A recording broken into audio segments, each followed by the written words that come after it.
주일 예배에 나오신 사랑하는 성도님들을 예수님의 이름으로 환영하고 축복합니다. 다 같이 묵상기도 하심으로 주일 예배를 하나님께 올려드리겠습니다.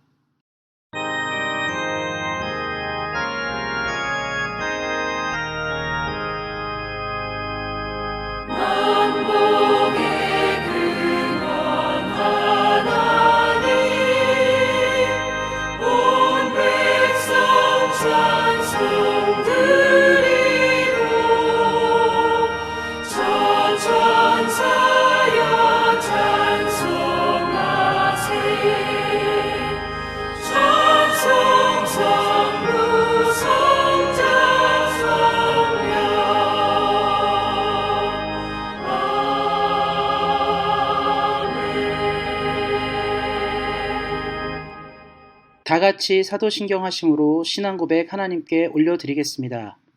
전능하사 천지를 만드신 하나님 아버지를 내가 믿사오며 그 외아들 우리 주 예수 그리스도를 믿사오니 이는 성령으로 잉태하사 동정녀 마리아에게 나시고 본디오 빌라도에게 고난을 받으사 십자가에 못 박혀 죽으시고 장사한 지 사흘 만에 죽은 자 가운데서 다시 살아나시며 하늘에 오르사 전능하신 하나님 우편에 앉아 계시다가 저리로서 산 자와 죽은 자를 심판하러 오시리라.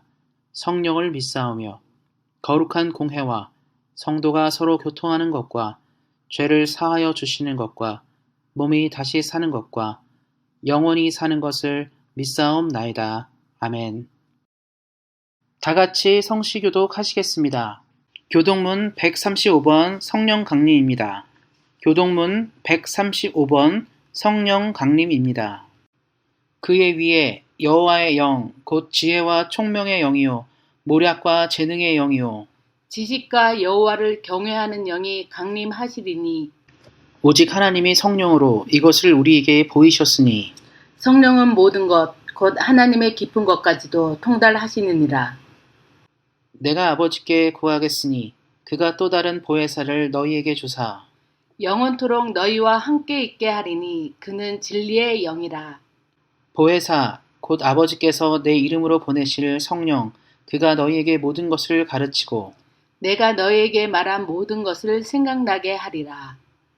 오직 성령이 너희에게 임하시면 너희가 권능을 받고 예루살렘과 온 유대와 사마리아와 땅끝까지 이르러 내 증인이 되리라 하시니라. 아멘. 다 같이 찬송가 36장 찬양하시겠습니다.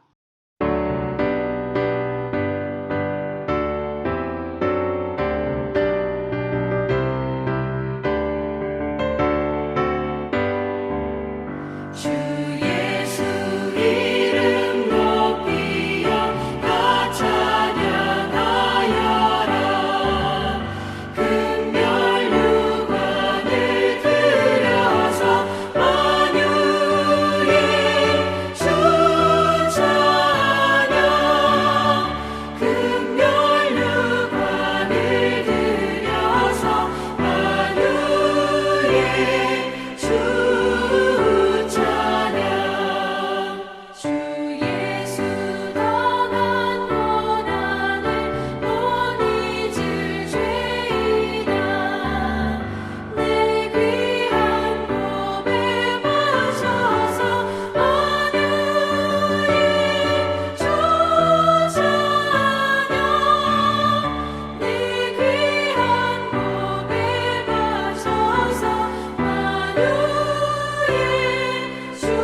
다 같이 기도 드리시겠습니다.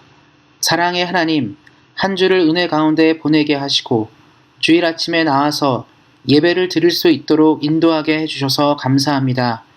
한 주를 살면서 하나님 보시기에 올바르지 못하여 범죄한 일이 있다면 우리를 불쌍히 여겨주시고 예수님의 보혈로 거룩하게 해주시고 날마다 성령님과 동행함으로 죄의 자리에 서지 않도록 함께하여 주시기를 기도합니다. 특별히 오늘은 성령 강림절입니다. 오순절 성령 강림의 역사가 우리 사랑하는 온스한 교회 성도님들과 교회에 온전하게 임하여서 하나님께서 기뻐하시고 쓰임받는 교회가 되도록 함께하여 주시기를 기도합니다. 코로나의 위기 속에서 우리 사랑하는 성도님들을 눈동자같이 지켜주셔서 한 사람도 경제적으로나 육체적으로나 어려움을 겪지 않도록 하여 주시기를 기도합니다. 늘 예배를 통해서 은혜가 풍성하게 하시고 말씀을 통하여 위로받고 기도를 통하여 하나님의 뜻을 분별하도록 우리 교회를 인도하여 주시길 기도합니다. 오늘도 드려지는 예배를 통하여 하나님께 영광 돌리기를 소망하며 이 모든 말씀 우리 주 예수 그리스도의 이름으로 기도하였습니다. 아멘. 성경 말씀 읽으시겠습니다. 같이 읽을 말씀은 신약성경 187페이지 사도행전 1장 8절입니다. 신약성경 187페이지 사도행전 1장 8절 말씀입니다. 사도행전 1장 8절 오직 성령이 너희에게 임하시면 너희가 권능을 받고 예루살렘과 온 유대와 사마리아와 땅끝까지 이르러 내 증인이 되리라 하시니라. 아멘. 다 같이 기도하고 말씀 듣도록 하겠습니다. 하나님 감사합니다. 지금은 우리가 주의 말씀을 듣게 했습니다. 살아계신 하나님의 말씀이 우리 삶에 심겨져 30배, 60배, 100배의 결실을 이루게 하시고 우리가 주 앞에 열매 있는 신앙이 되어 하나님을 기쁘시게 하는 우리 사랑하는 모든 온수한 교회 성도님들 되도록 함께 하시기를 기도합니다. 말씀을 전하기 서 있습니다. 말씀을 전하는 사람과 듣는 모든 사람에게 하나님의 은혜가 충만하게 임하기를 원하며 우리를 구원하신 우리 주 예수 그리스도의 이름으로 기도하였습니다. 아멘. 오늘은 성령과 함께하는 삶이라는 주제로 함께 은혜를 나누고자 합니다. 오늘은 성령 강림주일입니다. 성령 강림주일은 예수님의 부활 이후 50일째 되는 날에 오순절에 임한 성령을 기념하여 만든 날입니다. 특별히 성령 강림이 가지는 큰 의미는 성령 강림절을 통하여 교회가 태동되었고 태동된 교회는 세계 복음화를 위해 앞장서게 됩니다. 요즘 같은 시대에는 사실은 성탄절과 부활절은 공휴일이고 어떤 축제나 파티 같은 분위기들이 있기 때문에 더 널리 알려져 있지만 사실은 오순절 성령 강림이야말로 교회가 더 뜻깊고 의미 깊게 보내야 되는 시간이라 생각합니다. 왜냐하면 우리가 함께 드리고 예배하는 교회의 공동체가 출발한 날이기 때문입니다. 그래서 오늘은 이 성령 강림절을 생각하면서 성령에 대해서 함께, 성령과 함께하는 삶에 대해서 은혜를 나누고자 합니다. 사실은 우리가 성령을 받아야 된다, 성령의 은혜를 받고 세례를 받아야 된다고 우리가 설교할 때가 많이 있고 이야기할 때가 많이 있습니다.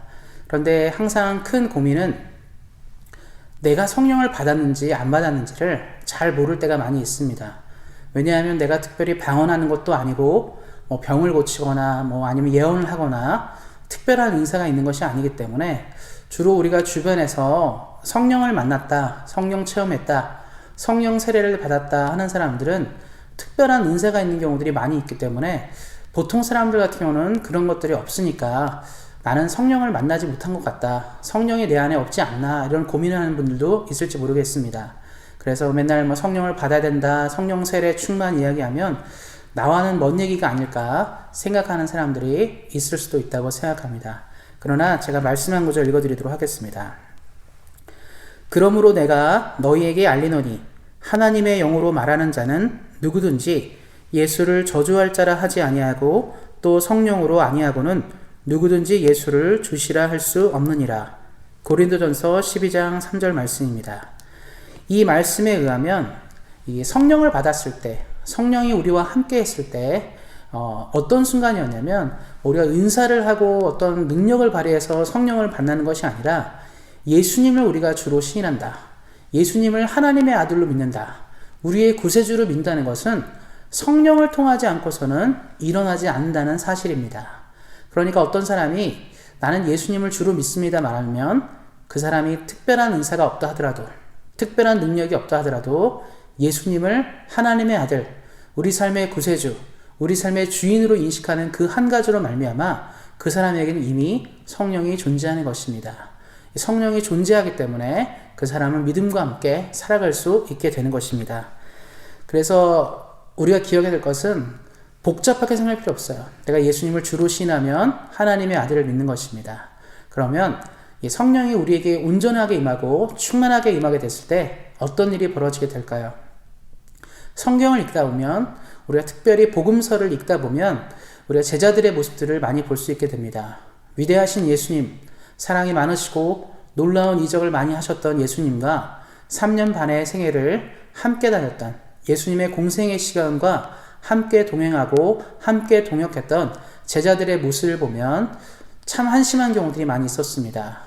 서로 모였을 때 누가 가장 높은 사람이냐, 누가 가장 높은 제자냐는 그런 이유를 가지고 서로 다툼을 벌이기도 했고요. 또 예수님과 함께 있을 때 서로 시기하거나 질투하는 경우들도 많이 있었습니다.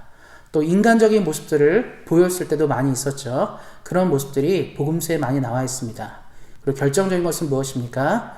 예수님의 십자가의 고난 상황에 예수님께서 우리를 위해 십자가를 달리던 그 순간에 제자들은 모두 배신하고 그 자리에 있지 않았습니다. 그런 일들을 볼 때, 그런 상황들을 볼 때 성령과 함께하지 못했던 제자들의 모습에는 무엇이 있었을까요? 그들이 성령의 은혜를 알지 못하고 하나님의 것을 알지 못했을 때는 그들의 모습은 참 초라하고 보잘것없는 모습들이었습니다. 그래도 3년 반 동안 그들의 삶을 이해해주고 격려해주고 품어주고 사랑해줬던 예수님의 모습이 있지 않겠습니까? 예수님이 그들을 위해 얼마나 많은 일들을 하셨는지를 생각해보면 쉽게 배신할 수 없었을 텐데, 우리 수제자라고 말했던 베드로는 입으로도 예수님을 부인했죠. 3번이나 난 예수를 모른다. 저주받을 이름 예수를 알지 못한다. 그와는 내가 아무런 상관이 없다. 이런 고백을 할 정도였습니다. 그랬던 이런 사람들이, 예수님과 무관하였던 그런 사람들이 이 오순절 성령 강림 사건 때 성령을 경험하고 체험하게 됩니다. 성령이 그들의 삶에 깊게 내려앉으면서 그들의 삶 가운데 예수님이 자리 잡게 되고 하나님과 동행하는 역사가 일어나게 됩니다. 그러면서 나타난 일들은 제자들이 교회의 역사를 이루었다는 것이에요. 예수님처럼 병자를 고치고, 예수님처럼 기적을 일으키며, 예수님처럼 서로 사랑하고, 예수님처럼 많은 일들을 감당해 내었습니다.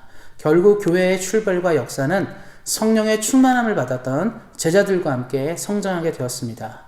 초대교회의 이 출발은 사도행전 기록을 보면, 2장의 기록을 보면 이 오순절 성령 강림 사건 때 기도했던 사람들이 120명 정도 되는 사람들이었습니다. 이 120명 되는 사람들이 교회를 출발시켰고 교회를 태동시켰으며 교회를 발전시켰습니다. 이들로 말미암아 조금 시간이 지난 이후에는 로마가 복음화되고, 로마가 복음화된 이후에는 유럽이 복음화되었으며, 유럽이 복음화된 이후에는 북미의 복음화가 이루어졌고, 북미의 복음화 이후에는 아시아로, 아프리카로 복음이 뻗어나게 됩니다. 그 출발은 바로 성령을 받았던 120명의 사람들의 모습에서 출발할 수 있게 됩니다. 그래서 우리가 이 땅을 살아갈 때 가장 중요한 것은 바로 성령님과 동행하는 삶입니다. 성령과 함께하는 삶만이 좋은 것들을 이룰 수 있게 됩니다. 그래서 우리는 오늘 성령과 함께하는 인생에게는 도대체 어떤 일이 일어난지를 우리가 한번 돌아보았으면 좋겠습니다. 우리가 첫 번째로 살펴볼 것은 성령과 함께하는 인생, 성령이 충만한 인생은 바로 이 우리 마음의 질병, 삶의 질병들을 넘어서게 됩니다. 이 성경에 이 가장 우울한 사람들이 누구냐 말할 때 여러 명의 인물들을 다룰 수 있겠지만, 특별히 성경에 가장 큰 우울함을 겪은 사람은 바로 이 사람이라 생각합니다. 최고의 권력을 누리다가 최하의 자리에 내려앉게 되고, 가장 낮은 자리에서 삶을 살다가 나이가 다 먹어 노인이 됐을 때 부름을 입었던 한 사람이 있습니다. 그의 모습은 우리가 볼 때 아무것도 할 수 없고 초라했던 우울증이 가득했던 사람이었지만 그는 하나님을 만남으로 전환을 이루게 됩니다. 대충 제가 말씀을 드려도 누군지 짐작하실 것입니다. 바로 출애굽의 위대한 지도자 모세였습니다. 모세는 남다른 출생의 이력을 가지고 있습니다. 그는 이집트인의 박해가 극심할 때 히브리인의 아이로 태어났습니다. 그러나 부모의 배려와 부모의 사랑으로 석 달 동안 숨어서 키우다가 결국 그는 부모가 키우지 못하게 되니까 이 나일강에 바구니에 아이를 집어넣고 띄우게 됩니다. 많은 아이들이 죽어나갈 때 그 바구니는 여러 경로를 거쳐서 잘 이 강가를 떠내려 다니다가 바로의 공주를 만나게 됩니다. 그래서 바로의 공주를 만나게 되면서 모세의 인생은 이 노예 히브리인의 삶에서 이 바로 공주의 아들로 자라게 되는 것이죠. 이집트의 왕족으로 자라게 됩니다. 그는 많은 권력과 권세를 가지고 살았습니다. 그러다가 그가 때가 되니까 자신이 히브리인 걸 알겠죠. 그래서 하나님의 나라를 생각하고 소명을 가지고 주를 위해 살고자 하였습니다. 그래서 그는 큰 실수를 저지르게 되죠. 그것은 뭐냐면 자신의 백성을 너무 사랑한 나머지 이집트 사람을 때려 죽이는 일들을 경험하게 됩니다. 살인을 저지른 것이죠. 살인을 저지르면서 그는 주의 나라, 하나님의 백성을 위해 살고자 하는 간절함이 모세에게 있었습니다. 그런데 어찌된 일인지 그 일 이후에 모세는 도망자가 되게 됩니다. 그래서 광야로 가게 되고 광야에서 이 양이나 소를 치는 그런 삶을 살았겠죠. 근데 이 기록들을 보면 이집트 사람들은 이 농사를 중요하게 생각하지만 목축을 중요하게 생각하지 않았습니다. 그러니까 왕자의 신분으로 살다가 목동에 있다는 것은 최악을 경험하게 된 것입니다. 그리고 꿈도 소망도 잊은 채 그냥 매일매일을 살아갔습니다. 그렇게 40년을 지냈는데요. 40년을 지내는 모세의 삶 가운데는 남은 것이 아무것도 없었습니다. 민족도 만날 수 없고 형제자매도 만날 수 없고 그는 먼 타지에서 외롭게 살았습니다. 외롭게 가정을 이루고 살았죠. 그런 모세에게 하나님이 나타나게 됩니다. 근데 이미 그 당시 모세는요, 이미 마음속에 우울함이 가득해서 무력한 사람이 됐어요. 나는 아무것도 할 수 없다. 그래서 하나님이 모세에게 말을 걸어요. 모세야, 내가 너와 함께 일하고 싶다. 내가 너를 이스라엘의 지도자, 이 출애굽의 지도자로 너를 세우겠다고 하나님이 말씀하십니다. 우리 사랑하는 성도님들 어떻습니까? 하나님이 우리에게 나타나서 사랑하는 누구누구야, 사랑하는 누구누구야, 내가 너와 함께 할 일이 있다.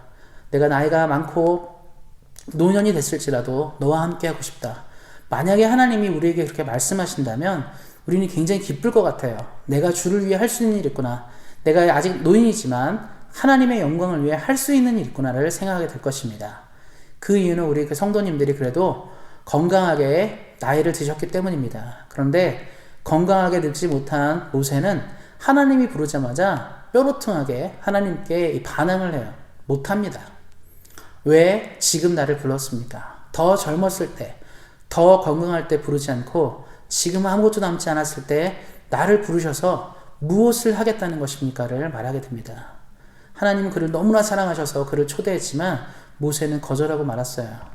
그 이유는 무엇이겠습니까? 상처가 깊어진 거예요. 나이가 많고 시간이 지나면서 무력해지고 몸도 연약해지고 마음도 연약해진 것입니다. 우리가 아는 것처럼 마음이 연약해지잖아요. 몸도 연약해집니다. 마음이 연약해지면 아무것도 할 수 없는 경우들이 많이 있습니다. 요즘 시대의 가장 큰 문제가 바로 디프레션, 우울증입니다. 우울증이 우리에게 들어오면요, 아무리 건강한 사람도 무너지고 아무리 똑똑한 사람도 무너지고 아무리 잘난 사람도 무너지게 됩니다. 그래서 가끔 뉴스 보면 정말 많은 것을 가진 사람들이 목숨을 끊거나 더 많은 것을 누리고 있는 연예인들이 삶을 던지는 것을 볼 때 이해를 하지 못하는 경우들이 종종 있습니다. 이유는 하나예요. 우울증이 우리에게 오니까 건강한 몸도 집어삼키고 마음도 집어삼키면서 삶을 이뤄가지 못하는 것이죠. 그런 모세였습니다. 그런 모세에게 그런 것들이 가득했기 때문에 모세는 주를 위해서 일할 용기가 나지 않았습니다. 그런데 하나님은 누구십니까? 하나님의 영은 무엇입니까? 사람을 살리는 것이에요. 성령은 사람을 살리게 됩니다. 예수님의 부활을 이끌었던 성령께서 이 죽었던 영을 가졌던 이미 침체되고 피폐하고 아무것도 할 수 없었던 모세의 삶 가운데 하나님의 영이 들어가기 시작합니다. 하나님은 모세를 끌어내셨어요. 하나님의 영에 충만한 사람이 되게 하셔서 출애굽의 역사를 이루게 됩니다. 그래서 말씀에 이런 기억이 있습니다. 이렇게 무력했던 모세에게 이 모세가 하나님의 사역을 하게 되면서 성경에는 이런 기록들이 있습니다. 민수기 11장 17절 상반절인데요. 이런 말이 있습니다. 내가 강림하여 거기서 너와 말하고 내게 임한 영을 그들에게도 임하게 하리니. 아멘. 모세에게 임한 하나님의 영은 모세를 지도자로 세웠습니다. 그래서 그때부터 모세는 다른 인생을 살게 돼요. 하나님의 영을 입은 모세, 하나님의 영이 임한 모세의 인생은 백성을 이끄는 지도자로 변모하게 됩니다. 출애굽의 숱한 위기 속에서, 광야의 가장 어려움 속에서 끝까지 하나님을 붙잡고 나갔습니다. 우리가 처음에 만났던 이 무력한 모세, 하나님을 처음에 만났던 무력한 모세는 날아가고 광야 생활에 기둥과 같이 백성을 이끄는 사람이 되었습니다. 주와 같이 길 가는 것, 즐거운 일이 아닌가. 하나님과 함께 가는 것, 즐거운 인생입니다. 모세가 주님과 함께 이 순례의 길을 걷도록 결정한 것, 하나님과 함께 그 길을 걷도록 결정한 것은 그의 인생을 전환시키게 됩니다. 처음에는 두려움과 어려움이 있었어요. 자신이 없었습니다. 내가 주님과 함께 걸을 수 있겠냐는 질문들이 그에게 있었지만 성령이 임하니까, 하나님의 영이 임하니까 순례자의 길이 즐거운 거예요. 한 걸음 두 걸음 걷는 것이 너무나 즐거운 겁니다. 하나님이 우리를 이끄시게 되면요, 두려움이 사라지게 됩니다. 주님이 우리와 함께 걸음을 걸으시면 우리는 걱정이 없게 됩니다. 우리 사랑하는 온세교회 성도님들, 모세의 삶을 기억하셨으면 좋겠습니다. 그는 우울증에 시달리는 아주 연약한 사람이었지만 주의 영이 임하니까 주와 함께 걸어가고 주와 함께 전진하는 그 길이 기쁘고 즐거웠습니다.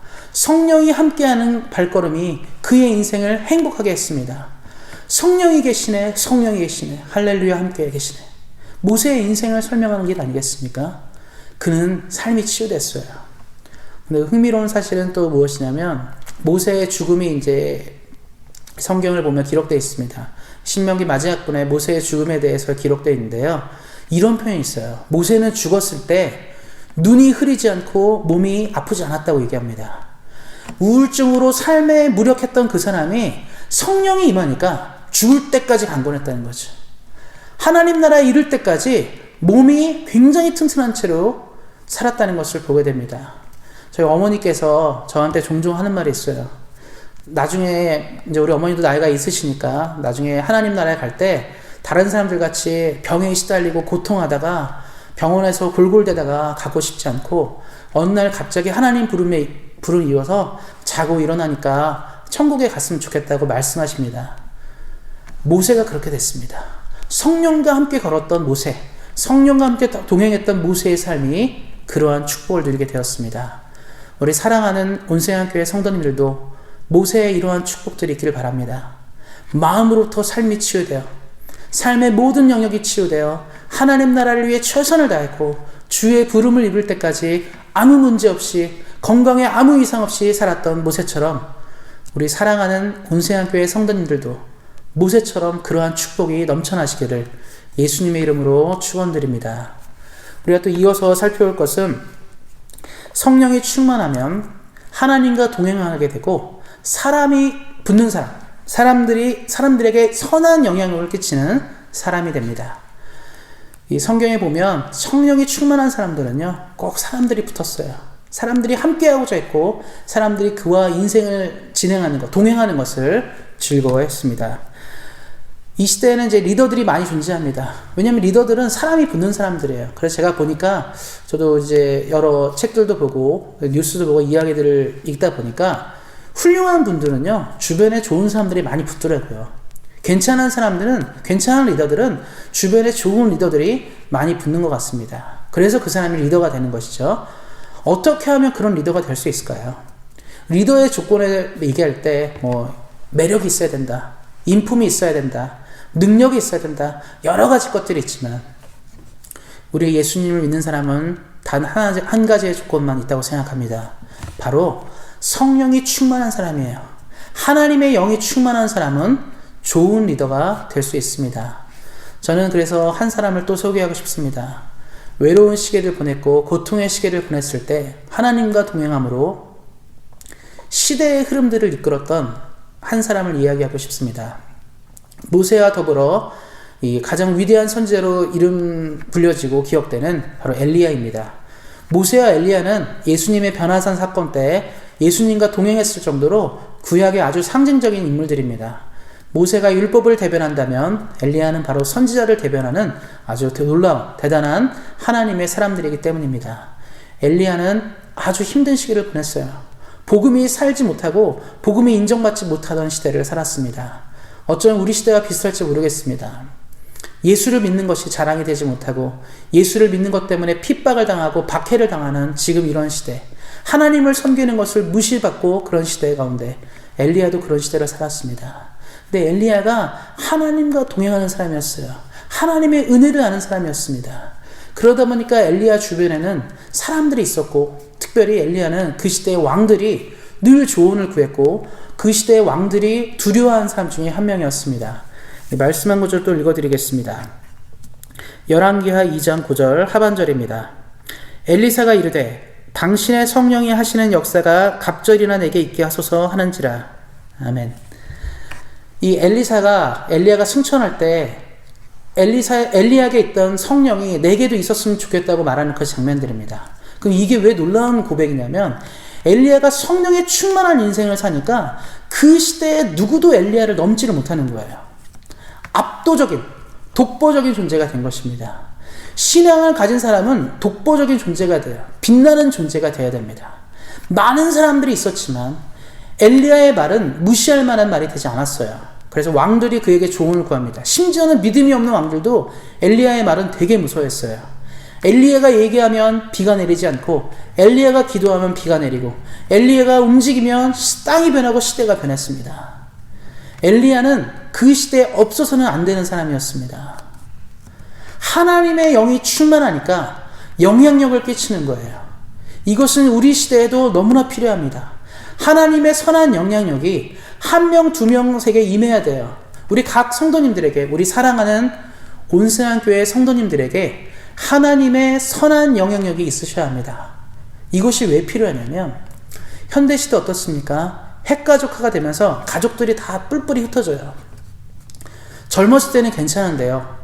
우리가 연세가 드시고 나이를 먹어가면서 그리운 것은 바로 가족입니다. 그래서 우리가 자녀들을 더 많이 보고 싶고 손주들도 더 많이 보고 싶고 뭐 그렇지 않습니까? 그런데 아이들도 바쁘다 보니까 우리가 과감하게 요구하지 못합니다. 뭐 자주 와라, 계속 와라 하는 것은 우리 아이들에게 부담을 주니까 그런 말을 잘 못하게 되는 것입니다. 그런데 이런 사람들이 있어요.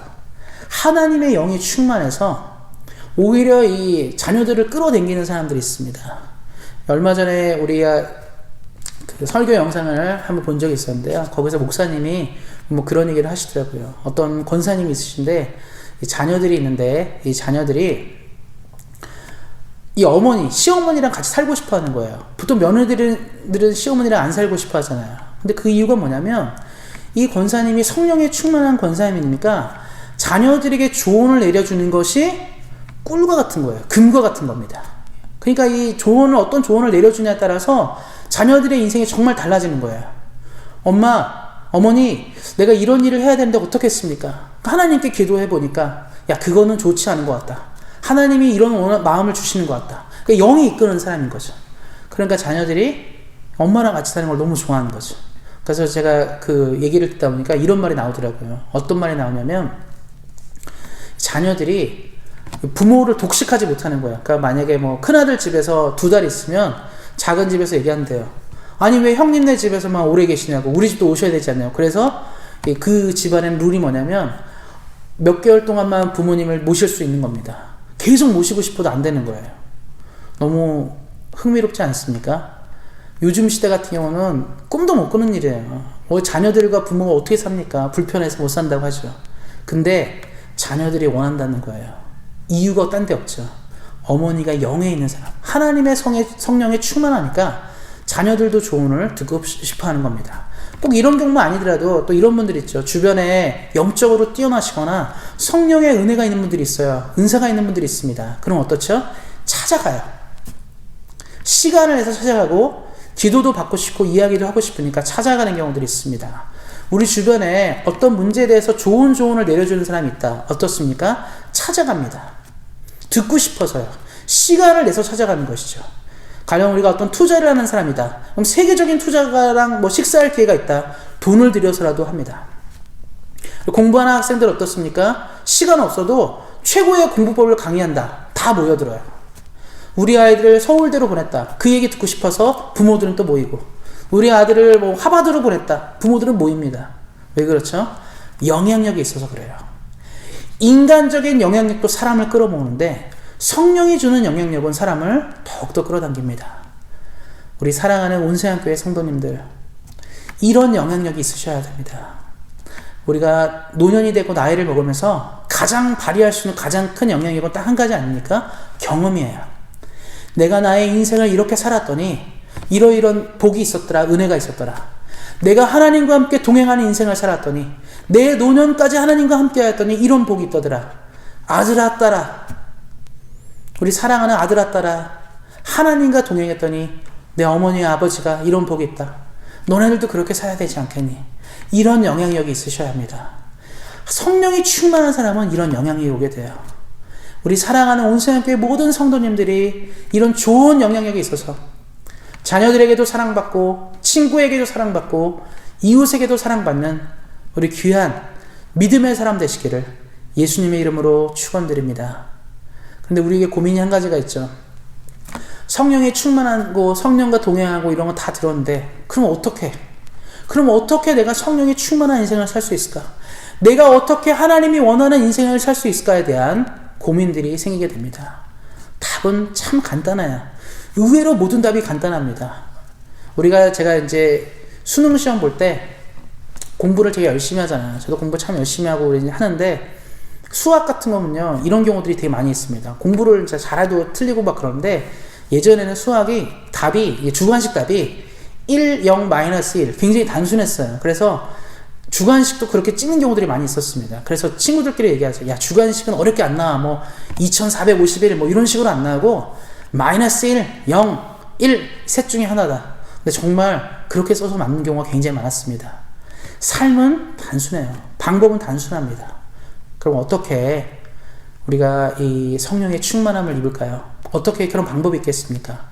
첫 번째로 해야 되실 것은 육체의 정욕을 십자가 앞에 못 박으셔야 합니다.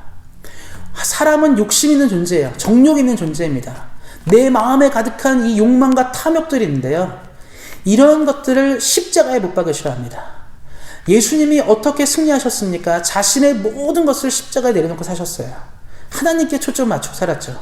제자들이 그러면 예수님과 동행했을 때 왜 실패했습니까? 정욕이 있는 거예요.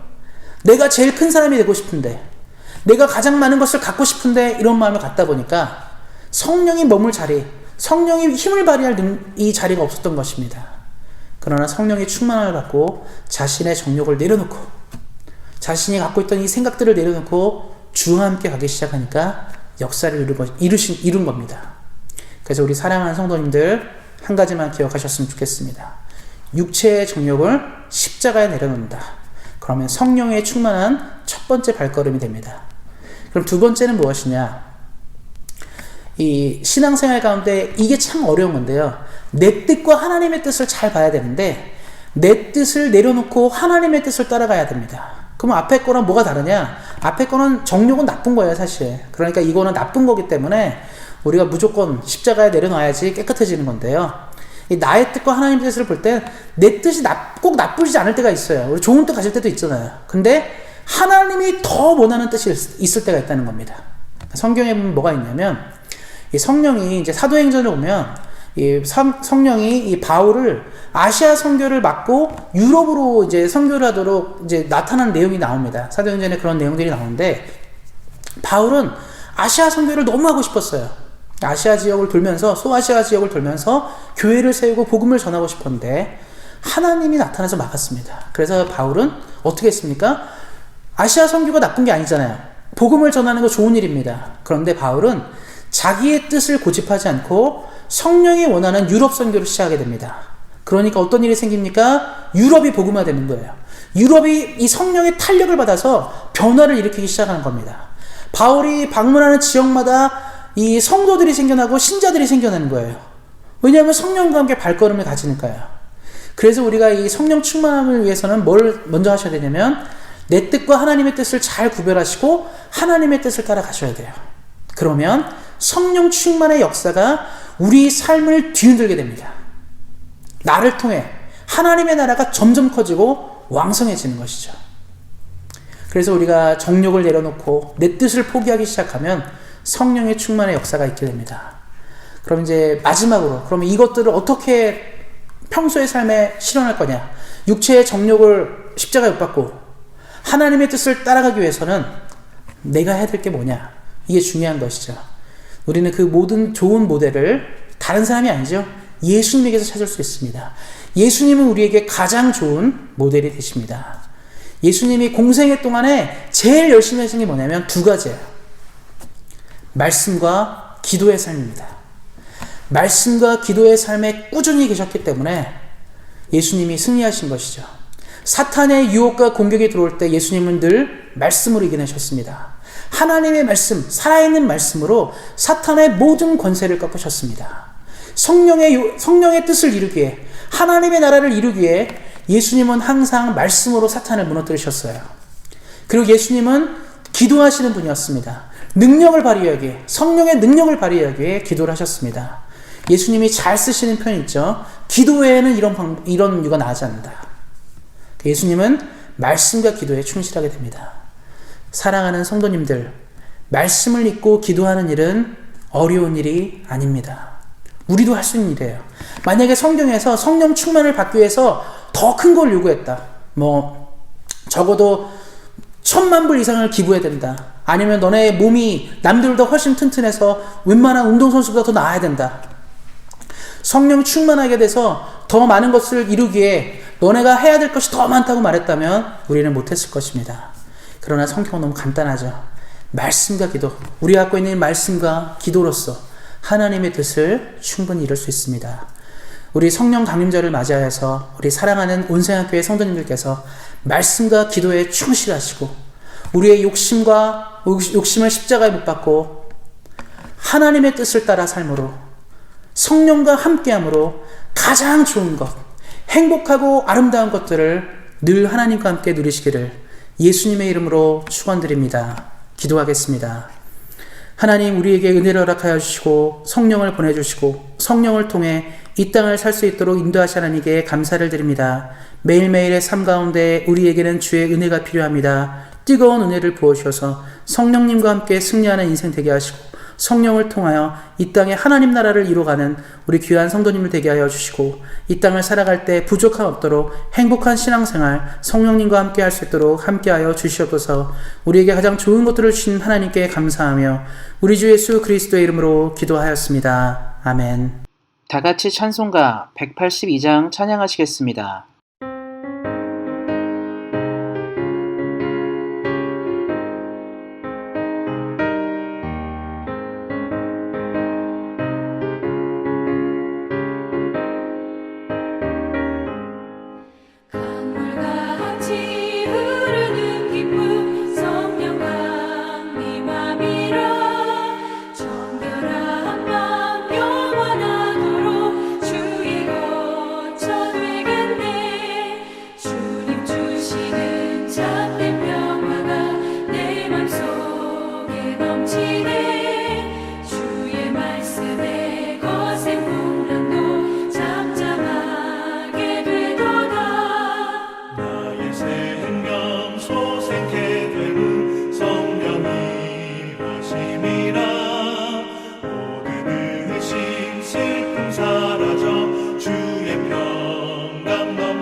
주님 주시는 참된 평화가 내 맘속에 넘치네. 주의 말씀에 거센 풍랑도 잠잠하게 되도다. 놀라우신 주의 은혜로 그의 얼굴 뵙겠네. 평화로운 안식 처에서 영원토록 쉬겠네. 주님 주시는 참된 평화가 내 맘속에 넘치네. 주의 말씀에 거센 풍랑도 잠잠하게 되도다. 복음을 위해서 기도하시겠습니다. 하나님, 오늘도 주신 은혜에 감사하여 귀한 예물을 주께 드립니다. 10의 1조와 감사 예물과 여러 가지 각종 예물을 주님께 드립니다. 귀한 것을 드리는 손길마다 돌보아 주셔서 하늘의 아름다운 복과 땅의 기름진 복으로 축복해 주시기를 기도합니다. 또한 늘 귀한 것을 드리는 사랑하는 온세상 성도님들의 삶에 하나님께 드릴 수 있는 능력과 힘을 부어주시고 이 땅을 살아갈 때 물질로 인하여 궁핍하거나 고통을 하지 않도록 도우시기를 기도합니다.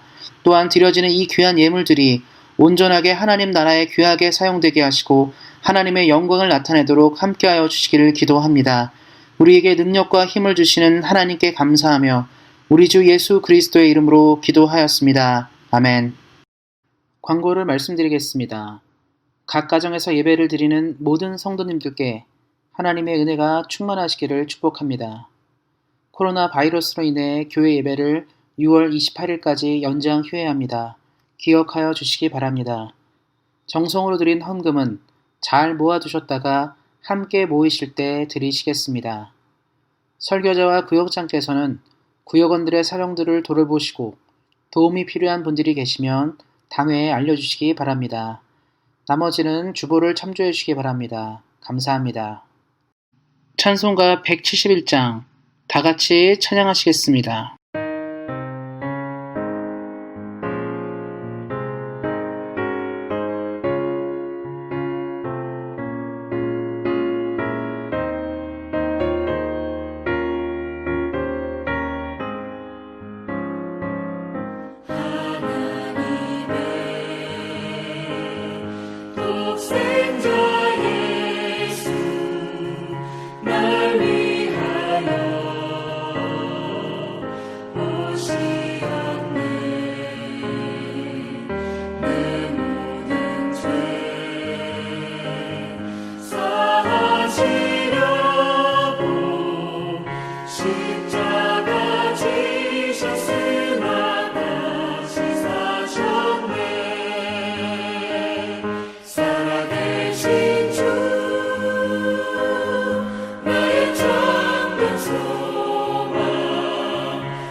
축도로 예배를 마치도록 하겠습니다. 이제는 우리 주 예수 그리스도의 은혜와 하나님 아버지의 그 크신 사랑과 성령의 교통하심이 성령 강림절을 맞이하여 성령과 함께 동행하며 삶을 살기 원하는 사랑하는 온세상 교회 성도님들 머리 위에 이들의 가정과 자녀와 사업과 일터 위에 하나님이 사랑하는 대한민국과 캐나다 위에 이제로부터 영원토록 함께 하시기를 간절히 축원하옵나이다. 아멘.